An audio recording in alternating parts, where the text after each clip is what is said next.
دوستان 3 مدل آینه، 3 سایز آینه رو تو رنگ‌های مختلف میخوام بهتون نشون بدم.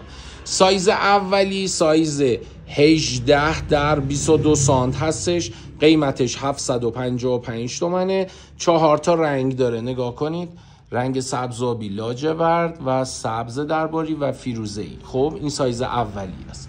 سایز دوم سایز 22 در 28 سانته، 3 رنگش فعلا موجوده، لاجورد، سبزابی و فیروزه‌ای.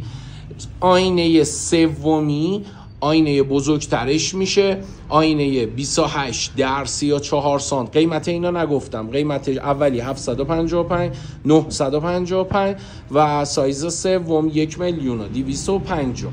سایز سوم 28 در 34 سانت هستش، رنگ سبزابی، فیروزه‌ای، لاجورد و رنگ سبز درباری. من از این 4 تا رنگ این سایز فوق‌العاده خوشگله، سایز متوسط و سایز کوچیک، من همشونو با هم در کنار هم گرفتم که شماها متوجه بشید و به هم بگید کدوم سایزشو واسهتون ارسال کنم. 755 955 1250 کدوم رنگشو میخواین همین الان دایرکت رنگشو واسم ارسال کنید تا با بهترین بسته‌بندی ارسال کنم خدمت.